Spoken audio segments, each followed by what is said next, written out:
Bismillahirrahmanirrahim. Assalamualaikum warahmatullahi wabarakatuh kepada Prof dan rakan-rakan. Yang saya hormati Profesor Dr. Muhammad Radi Ibrahim. Kami daripada kumpulan 6 ingin membentangkan tugasan mengenai tajuk pendidikan tinggi percuma di negara Finland. Sebelum tu saya ingin memperkenalkan ahli kumpulan saya. Yang pertama saya sendiri, Husna, dan rakan-rakan saya Mariam, Nurin, Atira, Suhaila, Fatin Nasuha dan Atikah serta Ifah. Okay, next. Okay, untuk yang pertama saya akan terangkan sedikit latar belakang mengenai Finland. Apakah dia latar belakang negara pendidikan percuma yang kami pilih ini. Okay, next. Okay, Finland merupakan negara Eropah Utara yang bersepadan dengan Sweden dan Rusia yang mempunyai populasi 5.4 juta penduduk. Etnik di Finland berbeza dan dari segi budaya dan minoriti di antara mereka merupakan antara rakyat Sami dan kumpulan Romani dalam negara Finland. Okay, manakala iklim di Finland pula iklim sederhana di lokasi geografi utara Finland. Kemudian Finland ini melaksanakan politik secara demokrasi berparlimen di barat. Dan fakta ini diambil daripada buku Teacher in Finland. Okay, next. Okay, kita lihat kepada penggunaan bahasa yang ada di Finland. Finland menggunakan dua bahasa rasmi iaitu bahasa Finland dan bahasa Sweden. Di mana bahasa Finland ini digunakan sebanyak 98% oleh rakyat Finland. Dan manakala bahasa Sweden ini 5% daripada mereka yang menggunakan bahasa Sweden. Jadi nak katanya yang negara Finland ini, rakyat Finland, penduduk Finland menggunakan bahasa Finland sebagai bahasa perantara dan bahasa utama mereka lah. Yang seterusnya, Finland ini menyediakan perkhidmatan asas kepada rakyat, antaranya kebajikan sosial, kesihatan dan pendidikan, dan yang mana penduduk rakyat Finland ini dilindungi autonominya dalam perlembagaan Finland, khususnya dalam pendidikan. Okey, yang seterusnya, Finland menduduki satu tempat pertama atau tempat pertama di peringkat global untuk inovasi dan sistem pendidikan serta latihan. Dan yang paling penting, apa yang ingin kami kupas pada hari ini dan apa yang ingin kami bentangkan adalah mengenai dua sektor pendidikan yang ada di Finland, antaranya adalah universiti dan politeknik lah. Tapi rakan-rakan saya akan bentangkan, akan terangkan bagaimana sejarah polisi yang berlaku di Finland dan bagaimana dana yang disumbangkan untuk perbelanjaan pendidikan percuma di Finland serta bagaimana sains dan teknologi yang dilaksanakan di Finland. Okay, kita boleh pergi kepada pembentang yang kedua, iaitu Maria. Dipersilakan.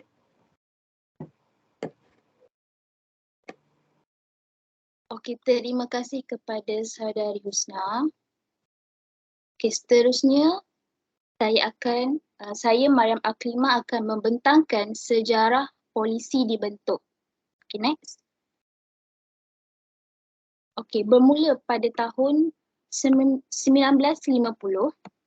sebagai permulaannya, Finland telah melalui transformasi ekonomi dan juga budaya. Pembangunan perindustrian dan ekonomi di Finland berpusat pada ekonomi yang berkaitan pelaburan. Okey, antara elemen-elemen utama pengeluaran ekonomi iaitu mesin, kejuruteraan dan industri berasaskan perhutanan. Okey, saya merujuk kepada rujukan Roti J dan ialah Antila tahun 2006 iaitu Finland as a Knowledge Economy, Elements of Success and Lessons Learned, Washington DC World Bank. Okay, seterusnya. Pada tahun 1970, terdapat pertumbuhan yang stabil dalam penyertaan pendidikan bagi semua peringkat pendidikan di Finland, iaitu dalam sektor pendidikan menengah atas dan juga sektor pendidikan tinggi serta dewasa. Dasar pendidikan yang telah mendorong pembaharuan Finland telah mengutamakan kewujudan kesamaan peluang, meningkatkan kualiti dan meningkatkan penyertaan dalam semua peringkat pendidikan di seluruh masyarakat Finland. Apa yang ketara dalam perluasan penyertaan dalam pendidikan ini ialah ia telah berlaku tanpa membebankan kos kepada pelajar atau ibu bapa mereka. Seterusnya, kesaksamaan hasil pendidikan iaitu peluang pendidikan dan hasil pembelajaran yang baik telah merebak secara sama rata di seluruh Finland. Terdapat juga jurang pencapaian yang ketara dalam kalangan generasi muda pada permulaan sekolah komprehensif iaitu awal 1970-an. Hal ini kerana wujud orientasi pendidikan yang sangat berbeza dikaitkan dengan sistem selari yang lama. Jurang pengetahuan ini sangat sepadan dengan jurang sosioekonomi dalam masyarakat Finland pada waktu ini. Saya merujuk kepada rujukan Aho, Pitkänen, K. Salberg tahun 2006 iaitu Policy Development and Reform Principle of Basic and Secondary Education in Finland since 1968, Washington DC World Bank. Seterusnya. Pada tahun 1980, iaitu pada pertengahan 1980, selepas memasukkan penerimaan di sekolah komprehensif, Finland menjadikan jangkaan pembelajaran selari untuk semua pelajar serta jurang pencapaian antara rendah dan pencapaian tinggi mula berkurangan. Finland telah dapat memperbaharui sistem pendidikannya dengan meningkatkan penyertaan di semua peringkat. Hal ini menjadikan pendidikan Finland mencapai tahap yang baik dan boleh dicapai oleh sebahagian besar penduduknya serta mencapai hasil pembelajaran yang tinggi di kebanyakan sekolah seluruh negara iaitu Finland. Sekolah seluruh negara Finland. Seterusnya, semua ini telah dicapai dengan pembiayaan pendidikan termasuk pendidikan tinggi dan pendidikan dewasa adalah daripada sumber-sumber awam. Pada masa ini, pendidikan tinggi kekal dibiayai sepenuhnya daripada dana orang ramai dan demikian percuma bagi semua orang yang tinggal di Finland. Saya merujuk kepada Pasi Salberg tahun 2009, A Short History of Educational Reform in Finland. Seterusnya. Pada akhir 1980, bermulanya kegiatan ekonomi berasaskan pengeluaran, perdagangan dan penyelidikan serta pembangunan di Finland. Kegiatan ekonomi berasaskan pengetahuan ini muncul bertepatan dengan pembukaan ekonomi dan penyah kawal selian aliran modal. Peralihan kepada ekonomi berasaskan pengetahuan telah meningkat dengan ketara bagi generasi penjanaan ilmu di Finland. Finland juga berada di peringkat bawah dalam OECD. OECD ni Organization for Economic Cooperation and Development.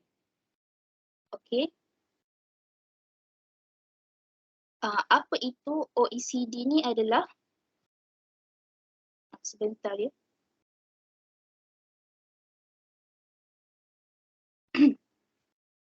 Pertubuhan OECD adalah Pertubuhan Kerjasama dan Pembangunan Ekonomi. Dia merupakan pertubuhan antarabangsa 38 buah negara yang menerima prinsip demokrasi berperwakilan dan ekonomi pasaran bebas. Kebanyakan negara anggota OECD ni adalah negara kaya dan dianggap sebagai negara membangun.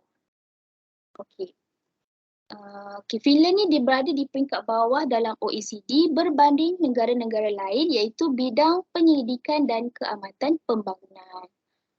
Menurut OECD, Finland melabur sebanyak 3.5% daripada GDP. Okey, GDP tu apa?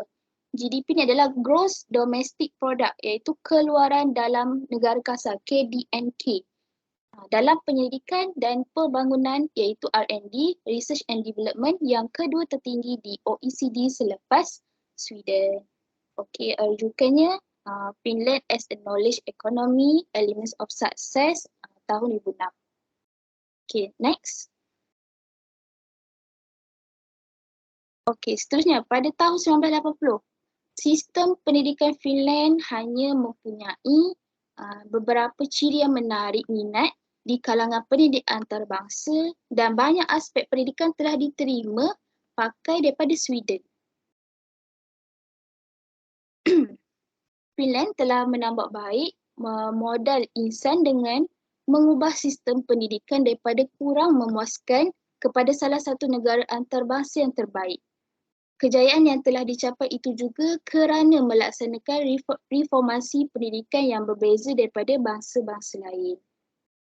Seterusnya, Finland telah mencadangkan beberapa prinsip pembaharuan pendidikan yang dapat dijadikan pemacu penting kepada prestasi pendidikan yang lebih baik. Dan akhirnya, sistem pendidikan Finland telah diiktiraf luar biasa di peringkat antarabangsa serta menarik perhatian global kerana prestasinya semakin membaik. Itu sahaja daripada saya. Seterusnya saya serahkan kepada saudari Nurin untuk meneruskan pembentangan. Baiklah, terima kasih. Ya. Baik, apabila kita kata pendidikan percuma, apabila kita mengatakan apabila adanya pendidikan percuma dijalankan, maka perkara utama serta perkara yang akan timbul adalah siapakah yang membiayai pelajar-pelajar tersebut. Maka mari kita lihat sumber dana bagi pendidikan percuma di institusi pengajian tinggi di Finland. Seperti yang kita tahu, sumber dana di negara Finland bebasnya yuran pengajian, tetapi berdasarkan keadaan serta syarat yang tertentu. Dan sumber yang paling utama untuk pengajian untuk pendidikan percuma ini adalah di mana Kementerian Pendidikan dan Kebudayaan di negara Finland memperuntukkan pembiayaan teras kepada institusi pengajian tinggi. Malah namun begitu bergantung juga kepada pembiayaan lain, iaitu dari sumber dalam negara seperti Akademi Finland, yayasan dan perusahaan, serta sumber dari antarabangsa ialah seperti Kesatuan Eropah. Maklumat ini didapati daripada URSIN 2019. Baik, seterusnya kita lihat pula kos yang ditanggung pelajar. Di universiti awam di negara Finland tidak mengenakan yuran pengajian untuk pelajar yang datang dari negara European Union (EU) serta European Economic Area (EEA) atau Switzerland. Malah terdapat juga beberapa universiti di Finland yang tidak mengenakan yuran pengajian untuk pelajar antarabangsa. Berdasarkan pendidik Lisa Winmer menyimpulkan bahawa penggerak utama yang menentang yuran tuition dikenakan pada pelajar antarabangsa adalah organisasi pelajar Finland yang berkuasa. Baik. Mereka bimbang di mana apabila berlakunya pengutipan wang ataupun yuran pengajian kepada pelajar antarabangsa menyebabkan membuka pintu masuk ke pembaharuan yuran tuition untuk pelajar kebangsaan juga. Jadi untuk mengelakkan daripada pelajar kebangsaan kena juga yuran, maka pelajar antarabangsa juga dihalang ataupun tidak digalakkan untuk mengenakan yuran. Selain itu, bimbang juga sekiranya yuran dikenakan pada antarabangsa menyebabkan penurunan pelajar antarabangsa, iaitu menjejaskan usaha pengantarabangsaan Finland kerana berkemungkinan akan membawa kepada penurunan yang ketara dalam bilangan pelajar antarabangsa. Baik, seterusnya kita lihat pula antara universiti yang menyediakan pengajian percuma untuk pelajar antarabangsa, iaitu Universiti Teknologi Lappeenranta, Teknologi Temple dan Ekonomi dan Tadbiran Perniagaan Sweden Hanken, Universiti Finland Timur, Universiti Lapland, Universiti Oulu, dan seterusnya lah. Begitu juga ada juga universiti lain, tapi universiti lain tu masih lagi mempunyai mengenakan sedikit iuran pengajian kepada pelajar antarabangsa, iaitu iuran pengajian yang dikenakan pada bukan pelajar European Union atau European Economic Area yang memohon program sarjana muda atau sarjana yang diajar dalam bahasa Inggeris. Baik. Dan anggaran jumlah, kita lihat sikitlah apa anggaran jumlah bayaran tersebut antara €4,000 sehingga €18,000, iaitu bersamaan dengan RM18,716 $18,716.44 sehingga RM84,223.97. Kemudian apabila dikatakan perlunya membayar iuran pengajian ini, maka mereka juga di setiap universiti tersebut menyediakan ataupun menawarkan beasiswa lah untuk dimohon oleh pelajar-pelajar bukan EU dan EEA ini. Dan pada peringkat kedoktoran, iuran pengajian tidak dikenakan. Seterusnya, perbelanjaan sehari hidup. Baik, apabila kita kata iuran pengajian tidak dikenakan, tidak bermakna hidup mereka percuma sahaja, iaitu pasti dalam perbelanjaan sehari hidup mereka seperti makanan, tempat tinggal, buku pelajaran, juga perjalanan, insurans dan banyak lagi yang dianggarkan. Dan mereka menganggarkan sekitar €700 hingga €900, iaitu bersamaan dengan $3,275 sehingga $42,000. Ya Allah, ini silap sikit, $4,211.20. Okey, namun apa yang membahagia ataupun berita baiklah kepada pelajar yang menyertai kesatuan pelajar tempatan akan memperoleh kad pelajar yang dapat mengurangkan kos pembelanjaan sehari hidup, iaitu di mana kad pelajar ini melayakkan pelajar mendapat diskaun di pelbagai tempat seperti kafe dan library, dan yang pasti ia seperti di Malaysia juga, iaitu adanya kad pelajar yang mendapat diskaun di tempat-tempat tertentu. Seterusnya kita lihat contoh, inilah yang mengenakan iuran sedikit untuk pelajar yang bukan European Union dan European Economic Area bagi setiap tahun pengajian. Kita lihat kat sini nama program ijazah sains sosial, ibaratnya RM8,000 hingga €10,000, iaitu bersamaan RM37,650 hingga RM47,000. Dan ijazah sains kejuruteraan dan perubatan lebih tinggilah, iaitu €12,000, iaitu bersamaan RM56,000 dan ke atas. Seterusnya ijazah pendidikan kemanusiaan dan ekonomi, itu €10,000, iaitu bersamaan RM40,063. Baik, seterusnya kita terus pada kualiti pendidikan tinggi di Finland. Okey, sekarang kita pergi pula kepada kualiti pendidikan tinggi di Finland. Okay, next. Okay, seperti yang disedia maklum, Finland ni hanya mempunyai 2 institusi pendidikan tinggi. Yang pertama, Politeknik yang hanya mempunyai 26 sahaja, dan universiti ada 16 di Finland. Okey, bagi Politeknik, dia lebih memfokuskan kepada kemahiran praktikal dan mereka ni jarang melakukan penyelidikan, tetapi sekiranya penyelidikan itu dijalankan melibatkan projek-projek yang mana berkaitan dengan pembangunan industri. Okay, bagi universiti, fokus universiti ini hanya pada penelitian dan memberikan pendidikan yang lebih teori, yang mana dia tumpu juga kepada penyelidikan, pada masa yang sama dia lebih kepada cara mengajar secara teori. Okay, next.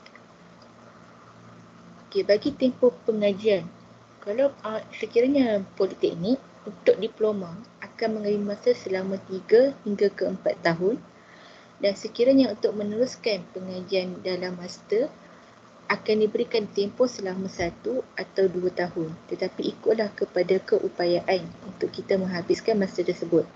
Selain itu, di universiti kepada degree akan mengambil masa selama 3 tahun dan master akan mengambil masa selama 2 tahun.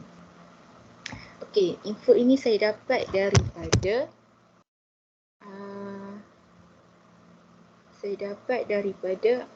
Journal Learning Outcome in Finland Higher Education from the Perspective of Comprehensive Co-Curriculum Frameworks. Okey, seterusnya bahasa perantaraan yang digunakan dalam kelas iaitu 3 bahasa. Bahasa Inggeris, bahasa Finland dan bahasa Sweden. Okey, pada mulanya Finland ni dia menggunakan bahasa rasmi iaitu bahasa mereka lah bahasa Finland dan bahasa Sweden. Tetapi setelah banyak program diperkenalkan, antaranya teknologi, alam sekitar, reka bentuk yang diperkenalkan yang menyebabkan ramai kemasukan pelajar antarabangsa, maka universiti tersebut menggunakan bahasa Inggeris sebagai bahasa utama ketika mengajar. Okay, next. Okay, di Finland ada dua universiti yang terkenal. Yang pertama, University of Helsinki, yang mana dia ni ditubuhkan pada tahun 1640. Universiti ini merupakan institusi pendidikan yang tertua dan terbesar di Finland. Yang mana pada awal-awal penubuhan institusi ini dibuka pada tahun 1640. Dan pada ketika itu sehingga sekarang seramai 40 pelajar dan penyelidik yang telah memasuki universiti tersebut. Dan universiti ini banyak bergiat secara aktif dalam penyelidikan, dan mereka ni telah menyumbang kepada masyarakat dari segi pendidikan dan kebajikan sebaik saja universiti ini ditubuhkan. Okey. Selain itu, universiti ini juga antara 100 yang tertinggi di dunia ketika inilah, tetapi sekarang ranking menurun sikit. Tapi waktu dulu adalah salah satu universiti 100 tertinggi di dunia, antara yang terbaik lah di dunia. Okay, next. Kedua, University of Turku. Okay, universiti ini ditubuhkan pada tahun 1920 dan universiti ini adalah kedua terbesar di negara Finland. Satu lagi, universiti ini dia ada di pelbagai tempat. Macam kat Malaysia, UiTM. Dia macam cawangan. Kalau universiti ini pun dia macam cawangan. Tetapi tempat yang pertama dia ataupun tempat operasi dia punya main tu dekat Turku tu lah. Sebab itulah universiti tu terbuka. Universiti itu pertama sekali dibina di Turku dan itu adalah universiti kedua terbesar selepas University of Helsinki. Okey, selain itu, universiti ini juga dia menawarkan peluang pengajian dan penyelidikan di 7 fakulti dan 7 unit bebas, iaitu program dari bidang kemanusiaan, ekonomi, perubatan dan sains sosial. Okey, selain daripada University of Turku ni di Turku, ada juga universiti ini terletak di Pori. Yang mana universiti yang terletak di Pori ni dia telah menempatkan pelajar dari fakulti kemanusiaan dan juga universiti di Pori juga dia ni telah menawarkan satu program iaitu budaya dan kajian landscape. Seterusnya universiti ni yang terletak di Rauman pula, dia ni lebih kepada pendidikan, yang mana dia lebih tumpu kepada bidang pendidikan rendah dan pendidikan prarendah, itu pendidikan awal kanak-kanak. Okay, next. Okay, ini adalah ranking yang mana kedua universiti yang tertua di Finland. Yang pertama, University of Helsinki. Kita lihat dekat sini, ranking pada tahun 2021 di dalam Europe dia di tangga ke-28, tetapi pada ranking dunia dia di tangga ke-82. Berbanding dengan 2022, dia terletak dia pada tangga 104 di dalam dunia. Okay, seterusnya University of Turku pada 2021 rankingnya berada pada 301, yang mana 300 universiti yang terbaik di dunia. Tetapi di Europe, di Europe dia berada pada ranking 112. Berlainan dengan 2022 yang mana dia naik dan menurun 295 di dalam in the world and dekat Europe 136. Seterusnya saya sertakan jenis-jenis universiti. Okay, next slide. Jenis-jenis universiti yang terbaik di negara Finland. Yang mana universiti pertama seperti kita sedia maklum adalah University of Helsinki, yang mana dia ni banyak menyediakan penyelidikan dan banyak penyelidik yang datang daripada University of Helsinki. Seterusnya Aalto University dan University of Turku yang kita terangkan tadi. Dan seterusnya University of Jyväskylä. Dan yang terakhir University of Vaasa, yang mana 10 universiti ni adalah universiti yang terbaik di Finland. Okey, dekat itu saja daripada saya.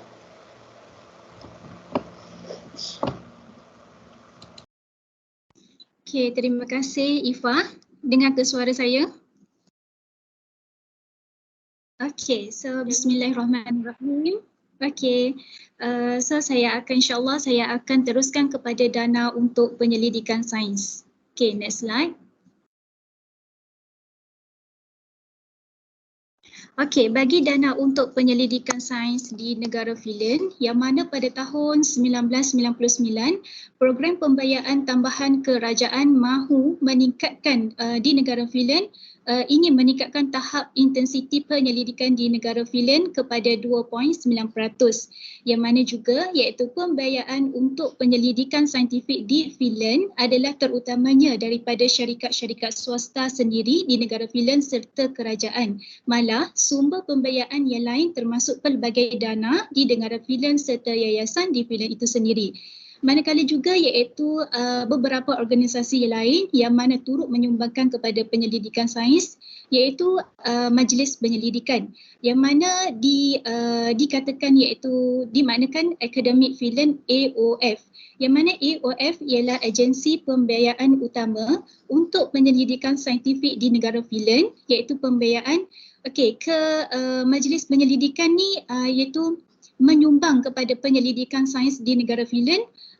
Terdapatnya 5 kategori. Yang pertama iaitu pembiayaan untuk penyelidik individu, yang kedua iaitu pembiayaan untuk pasukan penyelidik, yang ketiga pembiayaan untuk organisasi penyelidik, yang keempat pembiayaan untuk penyelidikan strategik, dan yang akhir sekali iaitu kerjasama pembiayaan antarabangsa, yang mana kelima-lima kategori tersebut iaitu Majlis Penyelidikan telah menyumbangkan ataupun dibiayai kepada penyelidikan saintifik di negara Finland. Okey, kita lihat kepada Sitra, iaitu dana inovasi di Finland. Yang mana dana inovasi di Finland ni adalah turut sama juga iaitu sumber utama bagi pembiayaan untuk sains dan teknologi di negara Finland.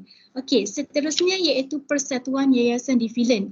Yang mana Persatuan Yayasan di Finland ni adalah kategori organisasi yang sangat penting bagi pembiayaan penyelidikan sains, yang mana Persatuan Yayasan di Finland ni iaitu 216 ahli daripada yayasan menyokong dari segi bidang seni, penyelidikan dan pembangunan masyarakat di Finland setiap tahun dengan lebih setengah bilion euro. Okey, kita pergi kepada slide seterusnya.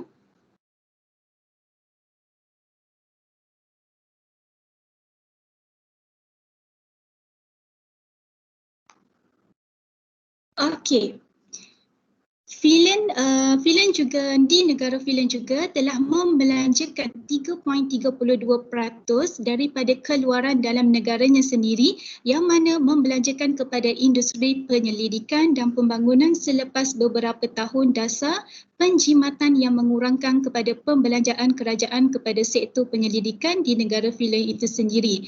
Yang mana gambar raja tersebut menunjukkan pada tahun 2013, cuba kita lihat iaitu di negara Finland adalah tangga yang keempat yang mana telah menyumbangkan kepada peratusan untuk penyelidikan sains di negara Finland.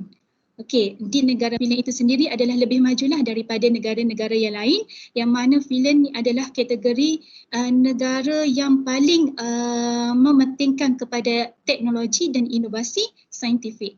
Okey, kita pergi kepada slide seterusnya.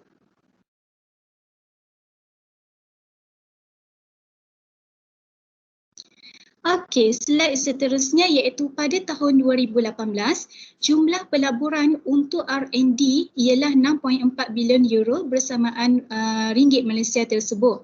Dengan pembiayaan, dengan sokongan daripada sektor swasta iaitu 2/3 dan sektor awan adalah 1/3 daripada jumlah keseluruhan yang telah dicatatkan oleh untuk pelaburan R&D di negara Finland itu sendiri. Okey, kita lihat daripada gambar raja tersebut yang mana saya rujuk kepada rujukan Statistik Akademik Finland yang mana pada bulan September 2021 yang mana pada catatan tersebut yang mana merupakan pembiayaan kadar pembelanjaan untuk penyelidikan dan teknologi ataupun pembangunan di negara Finland itu sendiri dengan mengikuti sumber pembiayaan yang tertentu. Okey, kita pergi kepada slide seterusnya.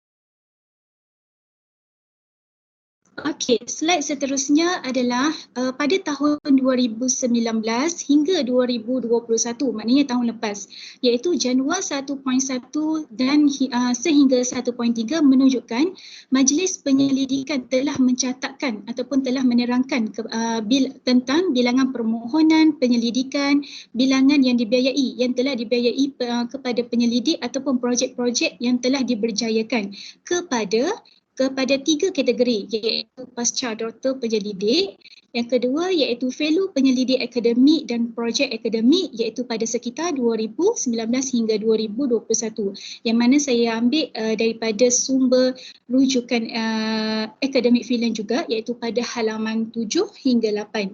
Okey, jom kita lihat kepada gambar rajah 1.1 yang mana di negara Majlis Penyelidikan telah menyumbangkan kepada pasca doktor penyelidik sebanyak 107 bersamaan dengan kadar 13% iaitu 13% kepada pasca doktor penyelidik.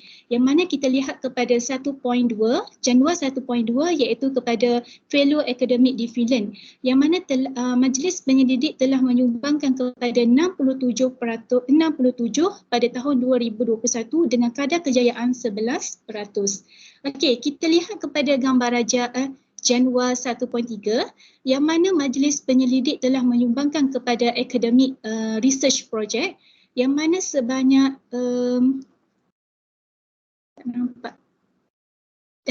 dengan sebanyak 265 bersamaan dengan 15% di negara Finland itu sendiri. Maknanya banyak sumber ataupun organisasi yang lain turut menyumbangkan dana untuk mengendalikan ataupun untuk menggalakkan para penyelidik mengaktifkan ataupun melibatkan diri dalam penyelidikan sains di negara Finland itu sendiri. Okey, seterusnya.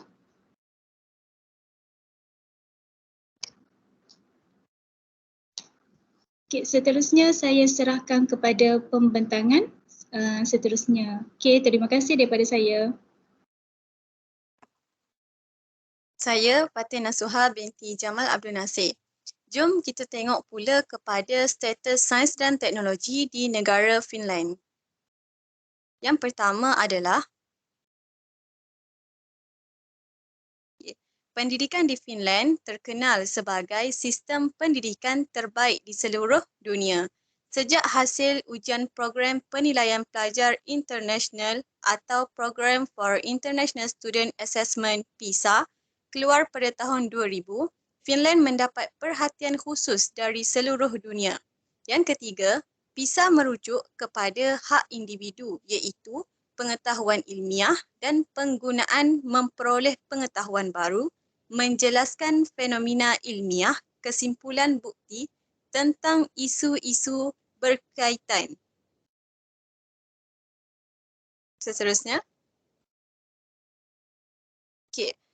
Menduduki peringkat pertama sejak pertama kali ujian PISA dilakukan pada tahun 2000 dan hasil mempertahankan posisi tersebut sebagai nombor 1 hingga tahun 2009. Hasil ujian 2009, Finland memperoleh kedudukan ketiga bagi membaca, kedudukan kedua bagi matematik dan kedudukan pertama bagi sains. Tahun 2015 pula, Finland menduduki peringkat kelima selepas Singapura, Jepun dan China. PISA adalah analisis internasional 3 tahun yang bertujuan untuk mengevaluasi sistem pendidikan di dunia dengan melakukan ujian kemampuan dan pengetahuan pelajar usia 15 tahun. Seterusnya saya serahkan kepada pembentang yang terakhir.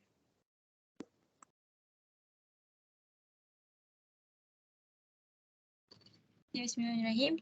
Saya akan sambung dengan cabaran yang dihadapi. Okay, next slide. Okay.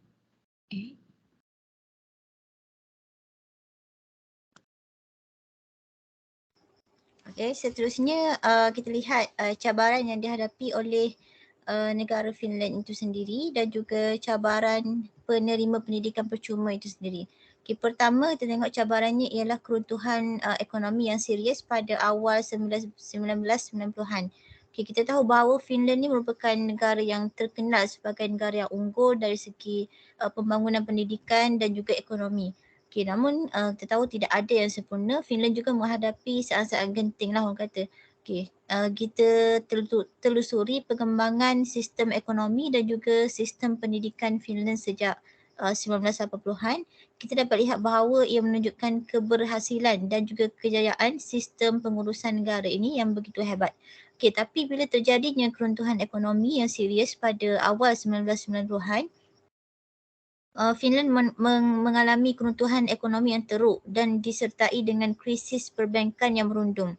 Okay, kalau kita tengok peratusan pengangguran juga menaik daripada 4% menjadi 18% dan juga hutang publik melonjak lebih daripada 60%.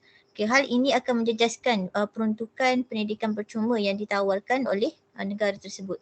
Okay, bagi memulihkan ekonomi negara tu, pemerintah telah melakukan anjakan kepada inovasi bisnes. Okay, cabaran yang kedua ialah cabaran yang dihadapi oleh penerima pendidikan percuma dalam kalangan pelajar-pelajar dari luar negara.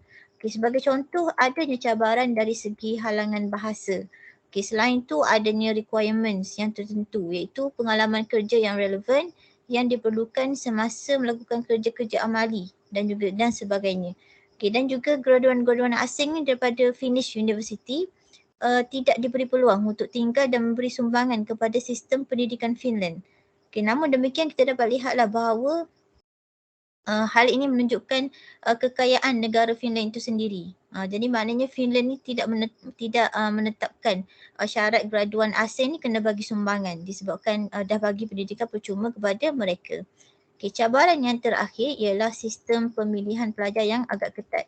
Okay, baik sistem pemilihan pelajar yang agak ketat di sesetengah institusi di Finland menyebabkan persaingan yang tinggi antara pemohon-pemohon yang nak mendapatkan pendidikan tinggi. Okay, kalau kita tengok contohnya akses kepada Finnish higher education mempunyai saingan yang sangat tinggi.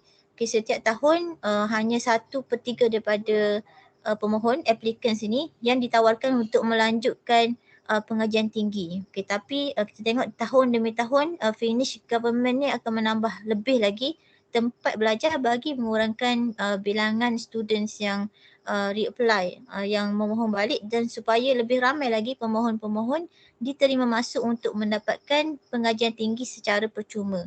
Okay, ini rujukan saya ambil daripada ResearchGate publication, Access to Higher Education in Finland, Emerging Process of Hidden Privatization. Okay, seterusnya pembentang yang terakhir. Bismillahirrahmanirrahim. Untuk yang terakhir sekali iaitu cadangan penambahbaikan pengajian tinggi di Malaysia. Next slide. Okey, antara cadangan penambahbaikannya yang pertama ialah sistem yuran pengajian percuma. Iaitu seperti yang kita tahu negara Finland telah memberikan yuran pengajian percuma kepada semua rakyatnya dan juga rakyat negara Switzerland dan juga negara yang UE dan juga negara maafkan saya tadi bukan UE, EU dan juga negara EEA. Okey, jadi sistem yuran pengajian percuma ni boleh diterapkan di negara Malaysia memandangkan seperti yang kita tahu negara Malaysia mengenakan yuran pengajian juga di mana kerajaan kita juga menanggung sebahagian daripada yuran pengajian dan kita pun kena bayar yuran pengajian tu juga. Jadi saya mencadangkan dalam hal ini kita mengimplementasikan sistem yuran pengajian percuma ni dekat negara kita. Jadi macam mana kita nak dapatkan sistem yuran pengajian percuma untuk Malaysia? Melalui dana yang mana juga negara Finland juga melakukan maksudnya dari segi kewangan mereka juga melalui daripada dana iaitu daripada kerajaan melalui kerajaan tu daripada cukai. Okey, dan juga dana daripada ibu bapa mereka. Jadi untuk di Malaysia kita juga boleh mengimplementasikan cara Finland gunakan itu iaitu melalui dana daripada kerajaan juga daripada cukai di mana kita perlulah mengkaji semula cukai-cukai yang mana kita dah located lah, maksudnya kita dah peruntukkan untuk setiap macam contoh bahagian pendidikan berapa mungkin kita kena tingkatkan untuk pendidikan ni daripada sektor-sektor lain memandangkan kita nak mengimplementasikan pengajian percuma ni. Dan selain pada itu juga kerjasama daripada ibu bapa juga amat penting untuk merealisasikan sistem yuran pengajian percuma ni. Okey, daripada semua ni konklusi daripada sistem yuran ni saya dapat daripada artikel daripada WIMA 2013 dalam artikel dia yang bertajuk Tuition Fees for International Student in Finland. Okey. Kemudian cara yang kedua, cadangan penambahbaikannya ialah proses penilaian kemasukan ke pengajian tinggi. Okey, seperti yang kita tahu berdasarkan rujukan saya dan yang kita tahu daripada laman web Kementerian Pendidikan mue.gov.my syarat untuk kemasukan pelajar ke IPTA bagi program lepasan SPM dan STPM lebih kurang sama je. Maksudnya kita kena minta dekat laman web dan kita isi-isi dan penilaian tu diambil berdasarkan peperiksaan awam kita iaitu SPM ataupun matrik ataupun STPM dan juga STAM. Okey, jadi kalau dekat Finland penilaian mereka berdasarkan markah yang dibuat penilaian dekat sekolah menengah tinggi. Jadi dan juga diorang pun ada peperiksaan untuk masuk ke universiti tertentu. Okey, contohnya macam diorang tak ada peperiksaan besar lah macam awam macam kita macam SPM, STPM macam tu kan. Jadi diorang terus ambil daripada penilaian sekolah tinggi tu lah, sama je cuma tak ada peperiksaan besar orang panggil macam tu. Macam kalau satu lagi untuk peperiksaan memasuki universiti tertentu tu maksudnya sesetengah universiti ada peperiksaan dia sendiri. Okey, sama je macam kita tapi kebanyakan universiti dekat Switzerland dekat Finland ada buat peperiksaan untuk memasuki universiti tu. Jadi dia lagi macam kita panggil lagi senang kita nak tengoklah macam retrieve dia, kita boleh tengok dia macam lebih ke arah yang mana, cenderung ke arah ke mana kan. Jadi tak adalah macam kita nak susun nanti masuk program apa yang ikut kelayakan dia tu, tak adalah salah. Okey, macam kalau kat Malaysia kita pun ada juga buat macam tu tapi tak semua universiti. Dan bila kita buat penilaian ni dari sekolah menengah, maksudnya kita dah nilai dari dia tingkatan berapa sampai ke berapa, maksudnya tempoh tu lama, jadi kita boleh nampak dia punya progress tu, maksudnya peningkatan dia tu ke arah mana. Jadi macam lagi efektif lah daripada satu sahaja peperiksaan yang kita biasa buat tu. Okey. Okey, yang ni saya dapat daripada buku yang bertajuk Education in Finland yang dikeluarkan oleh Ministry of Education and Culture of Finland. Okey. Itu sahaja daripada saya. Okey, next slide. Okey, itu sahaja daripada kumpulan kami. Sekian, terima kasih.